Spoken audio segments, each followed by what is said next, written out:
The moment Daniel told me, my world stopped. I had been reviewing inventory at my boutique when he walked in. His face pale, his hands trembling slightly. He sat down heavily in the chair across from me, inhaling sharply before meeting my eyes. "There's no easy way to say this," he murmured, his voice unsteady. "I have a brain tumor." The words sucked the air from my lungs. For a moment, all I could hear was the hum of the boutique's soft music, the distant chatter of customers browsing. My heart pounded as I searched his face for something, anything to tell me he was joking. But his expression was grave. His shoulders slumped. "The doctor says it's aggressive," he continued. "Glioblastoma. I don't have much time unless I start treatment immediately." Chill ran through me. I had heard of glioblastoma. Ruthless, unforgiving. I reached for his hands, my fingers cold against his skin. "What do we do? What are the options?" He hesitated, just for a second. Then, as if gathering his strength, he sighed. "The treatments are expensive. The insurance won't cover the experimental therapies. But there's a specialist, one of the best, who can try to slow it down. Money, course. But what price could you put on life?" "Whatever it takes," I said firmly.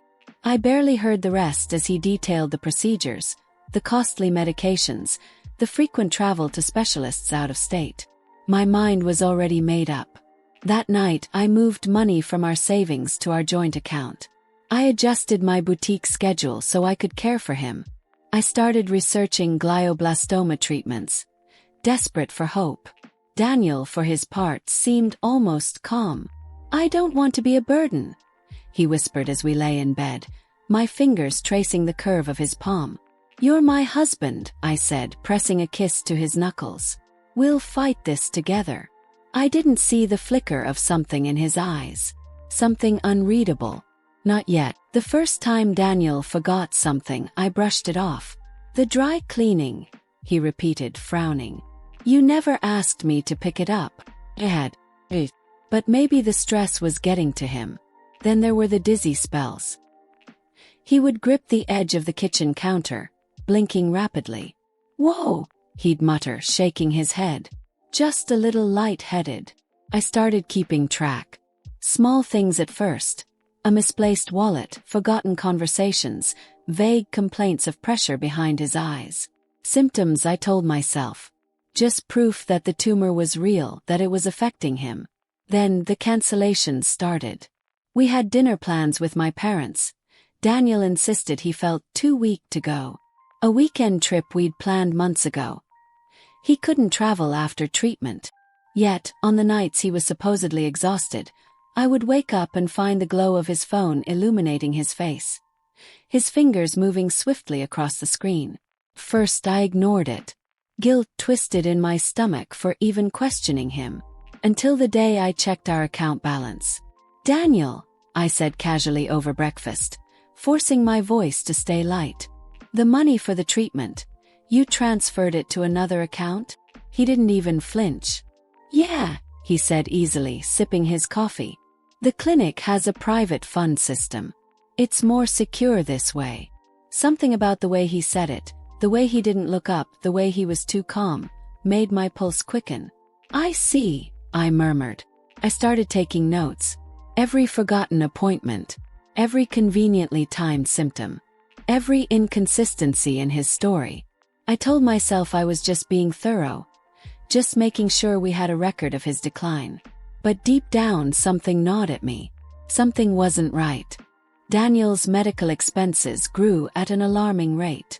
Every week, it seemed there was a new charge. A new treatment, a new specialist, another round of tests. He claimed the best doctors required upfront payments, and the experimental nature of his therapy meant insurance wouldn't reimburse us. First, I didn't question it. I transferred more money into our joint account, draining what remained of our savings. The boutique was still turning a profit, but I had to start dipping into emergency funds to keep us afloat. "I don't want you to stress," Daniel said one evening, squeezing my hand across the dinner table. "I'll handle all the bills. Just focus on the boutique." His words should have comforted me. Instead, they left a strange, hollow feeling in my chest. Then the charges became odd. $600 withdrawn from an ATM across town. A $1,200 payment to a name I didn't recognize. Hotel charges. Daniel, I asked one morning, my voice careful. What's this payment to a J. Lopez? His fork paused midair. That's the clinic's administrator, he said smoothly. She handles patient accounts. It's just how they process payments. Something didn't sit right. That night, after Daniel fell asleep, I opened my laptop and logged into our account. The withdrawals weren't coming from a hospital district. They were from places Daniel had no reason to be. The casino, a high-end bar, and worse, a boutique hotel just outside the city. Cold weight settled in my stomach. The next morning, I asked if I could come with him to his next treatment. He smiled too easily. It's a small facility, babe. They don't allow visitors. I smiled back, pretending to accept it. But I wasn't going to let this go. I needed proof. I just want to meet your doctor, I said as casually as possible. Daniel tensed. Claire, I told you they're strict. It's a specialized clinic. They don't let spouses disrupt patient care. He was irritated but not panicked. Not yet. Just 5 minutes, I pushed. I'd feel better hearing from them directly. His jaw tightened. Claire, do you not trust me? That was the moment I knew. He wasn't sick. He was hiding something. I played along, backing off with a guilty expression, even apologizing for doubting him. But my mind was already racing. That night, I called the clinic he had claimed to be visiting. After a long wait on hold, the receptionist came back with a polite but firm answer. We have no patient by that name in our system. The air left my lungs. Daniel had been lying from the start. I needed more. Hard evidence. So I waited. A week later, after another treatment, he came home looking exhausted, complaining about nausea. I watched as he collapsed onto the couch, rubbing his temples. Then, with perfect timing, he suddenly jerked forward, his body convulsing violently. My heart leapt into my throat. Oh my God! Daniel! I rushed to his side, grabbing his shoulders, feeling the tremors rack his body. It was terrifying. Until it wasn't. Even through his shaking, his breathing was too even. His hands, which had been flailing, were careful, like he was controlling them. Froze. This wasn't a seizure. It was a performance. And just like that, my grief, my fear, everything turned to rage. He thought he had me fooled. He had no idea what was coming. The lie unraveled on a Wednesday. I had been cleaning out the medicine cabinet, reorganizing the growing collection of pill bottles Daniel left scattered around the bathroom sink. I told myself I was being helpful, that keeping things tidy might make things easier for him. But the truth was, I needed something, anything, to ground me in the chaos of his so-called illness. That's when I saw it. A small amber bottle with his name on it, tucked behind the mouthwash. The label read lorazepam. I frowned. That wasn't chemotherapy. I grabbed my phone and quickly looked it up. Anti-anxiety medication. A mild sedative. Certainly nothing that would be used to treat aggressive brain cancer. My hands tightened around the bottle. Swallowing my unease, I searched through the rest of the cabinet, scanning labels, expiration dates, anything that might give me a clue. That's when I found the invoice. At first, it seemed legitimate. Daniel's name, a hospital logo, a charge for a neurological scan. But then I saw the date. 4 years ago. Long before his so-called diagnosis. My breath caught in my throat. I carried the paper to the living room, smoothing it out on the coffee table, willing the numbers to change. But they didn't. This wasn't from any recent treatment. It was an old scan, likely from some routine checkup.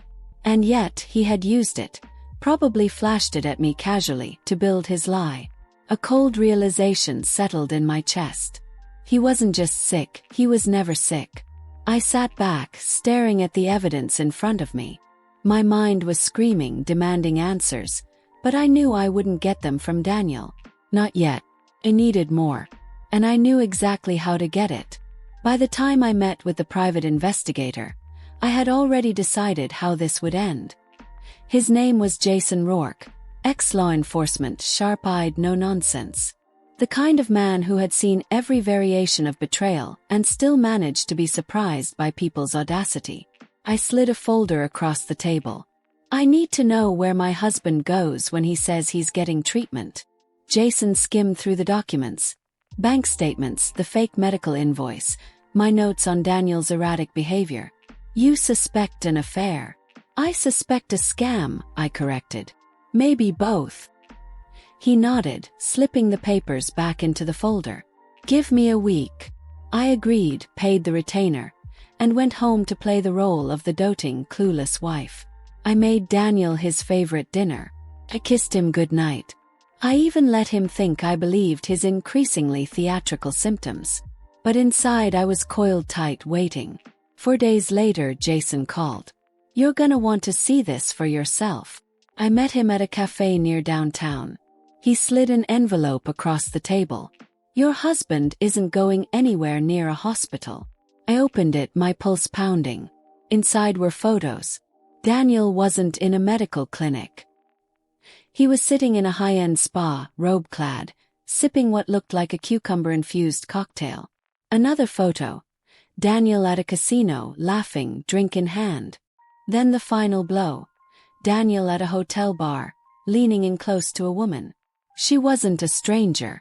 I recognized her instantly. Jessica. The same woman from the unknown transactions in our bank records. The world tilted slightly, but I gripped the table, forcing myself to breathe. Jason studied me carefully. Do you want more? I can dig deeper.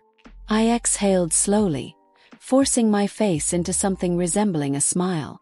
No, I said calmly, folding the photos back into the envelope. I have everything I need. He had no idea what was coming. I had suspected an affair. Seeing the photo confirmed it. The woman sitting across from Daniel in the dimly lit bar wasn't just some random fling. She was Jessica Lopez, the name I had seen in our bank statements, the woman he had been funneling money to under the guise of medical expenses. It wasn't enough to know her name.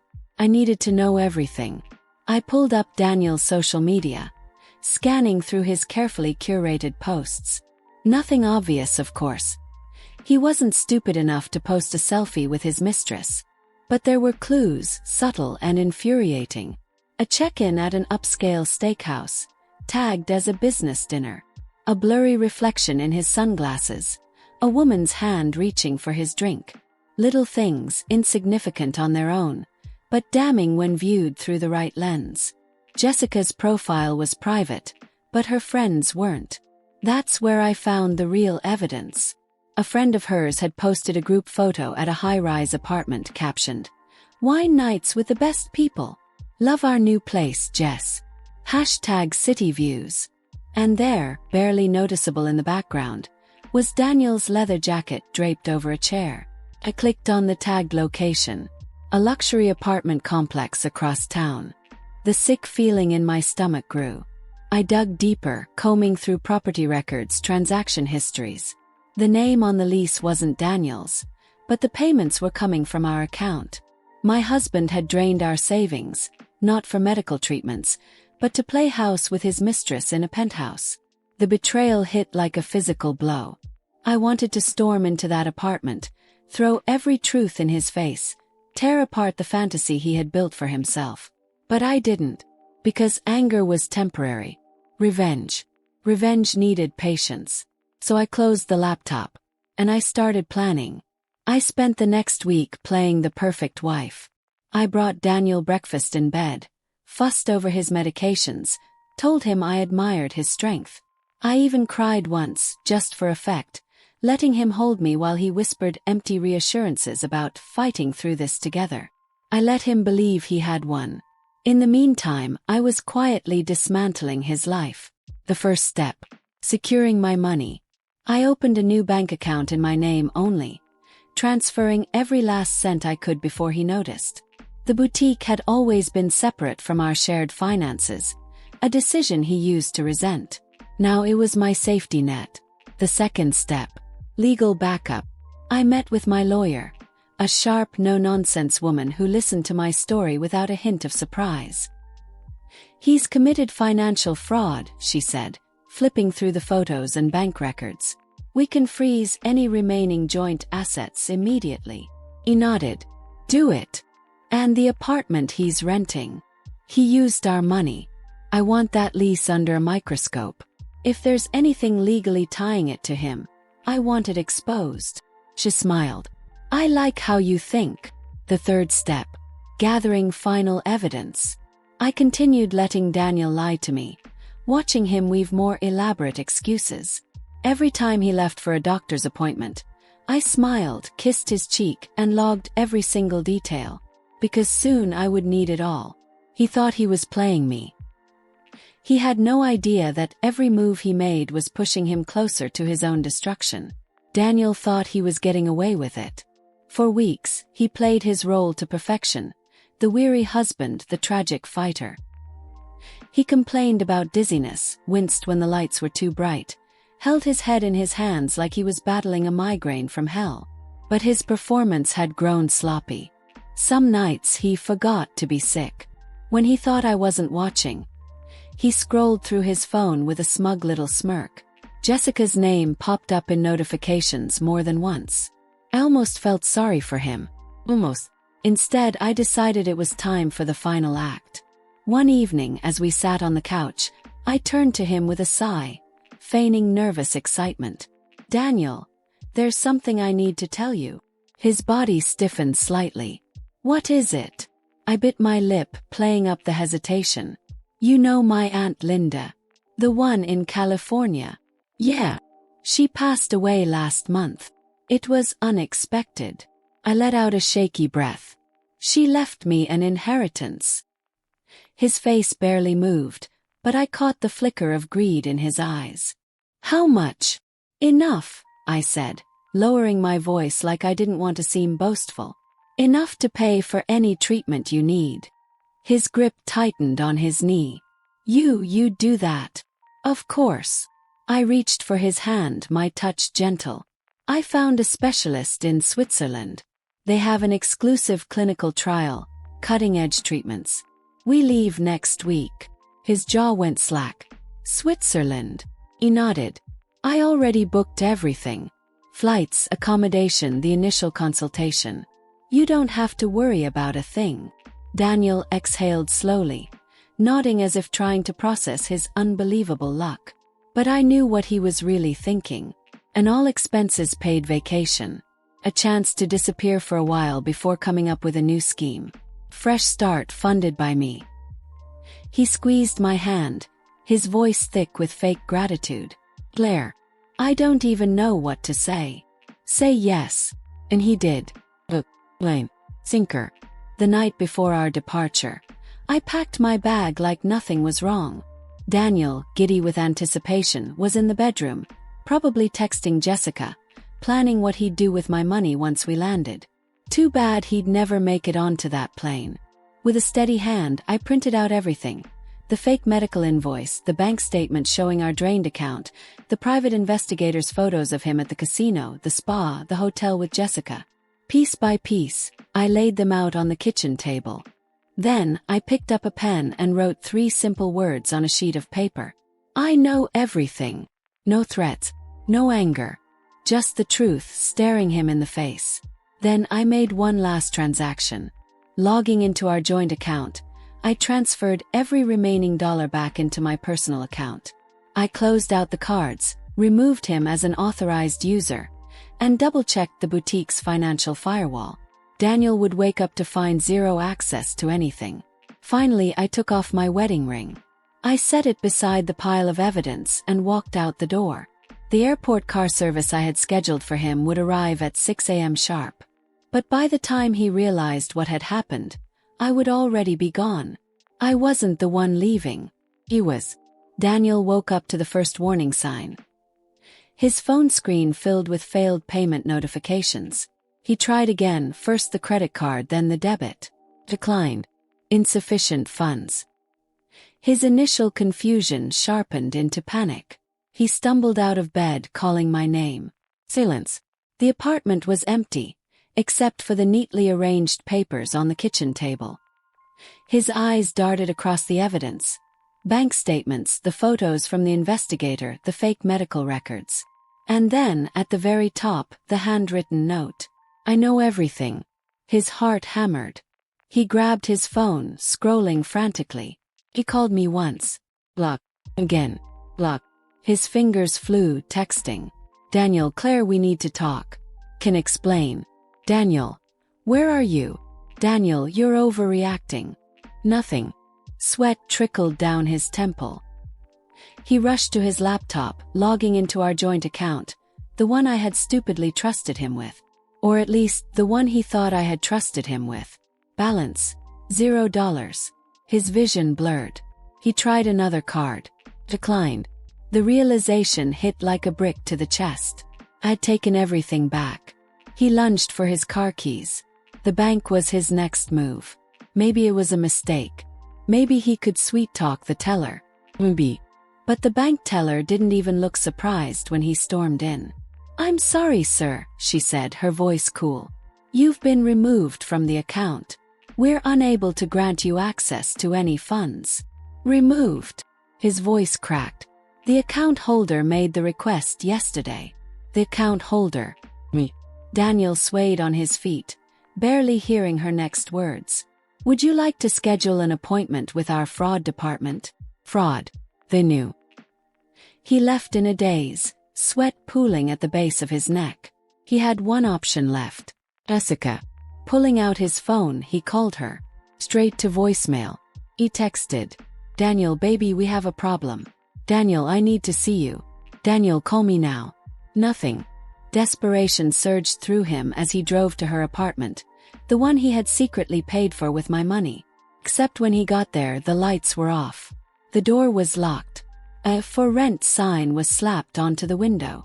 Jessica was gone. His throat closed. She had taken what she could and vanished. Daniel sat there, staring at the empty apartment. His world crashing down in real time. He had nothing left. And soon he would have even less. The day Daniel got arrested, I had 3 missed calls from his mother. I ignored them and poured myself another cup of coffee. By then, it was already out of my hands.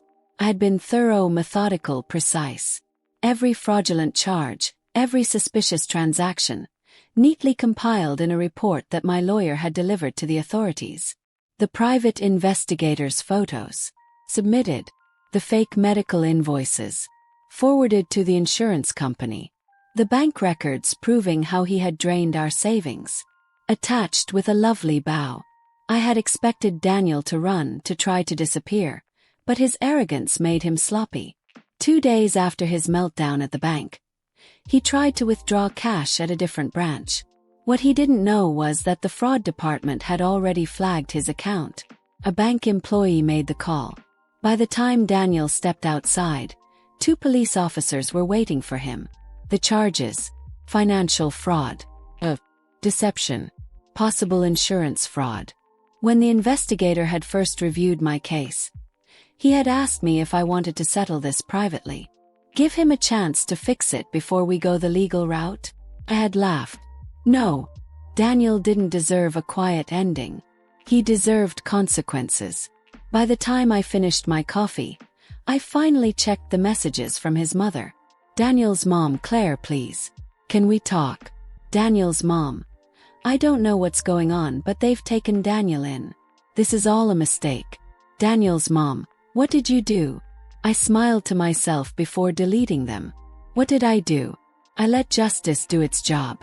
Daniel had always prided himself on his charm.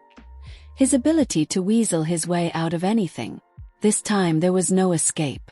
The moment his arrest hit the news, the fallout was swift. His employer, a company that prided itself on integrity and leadership, immediately suspended him. When HR reviewed his records and discovered he had taken paid medical leave for a fake illness, they didn't hesitate. Termination. No severance. No references.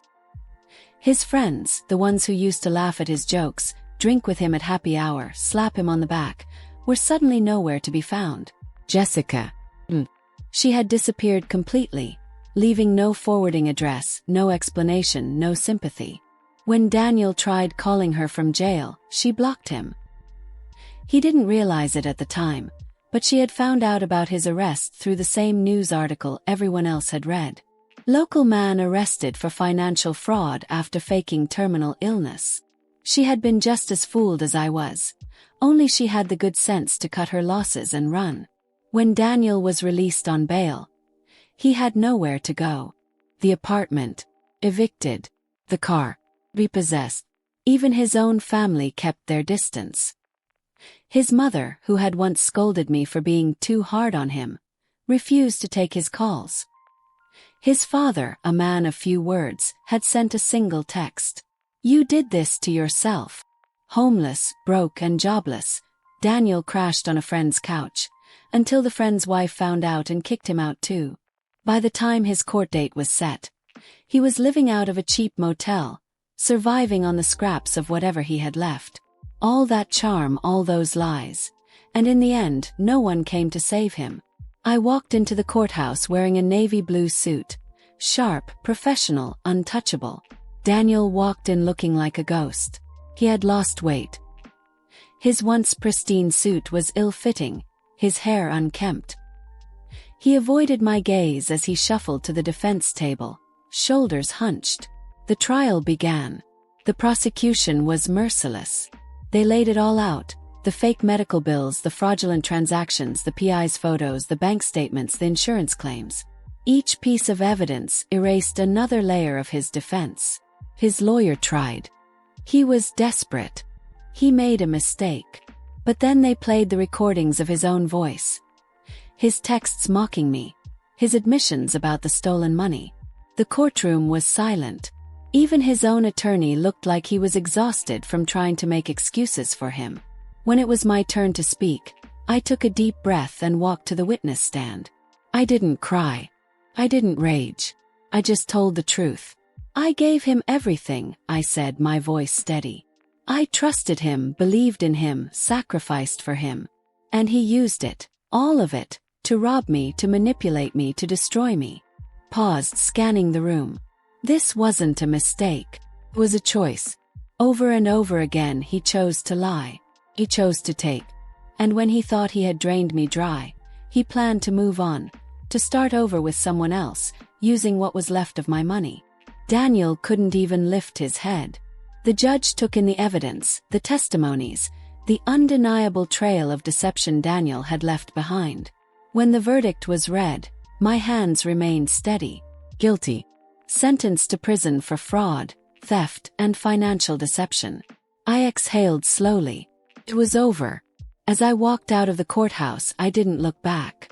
Daniel had spent years playing a game he thought he would always win. He finally learned what it felt like to lose. 1 year later, my boutique was thriving. I had expanded to a second location, launched an online store, and built something bigger than I ever imagined. I traveled. I met new people. I laughed more than I had in years. My life was full. One afternoon, a letter arrived at my office. The envelope was stamped with the state prison's insignia. Daniel. I already knew what it would say. Apologies. Excuses. Desperate pleas. I skimmed the first few lines. Claire, I made mistakes. You have no idea how hard this past year has been. I need help. Please just hear me out. I didn't need to read more. I dropped the letter into the trash without another thought. Then I picked up my phone to review the plans for my third boutique location. Daniel once thought he had destroyed me. Instead, he had freed me. And as I walked out of my office, feeling lighter than I had in years, I smiled. Because the best revenge was never about ruining him. It was about proving I never needed him in the first place.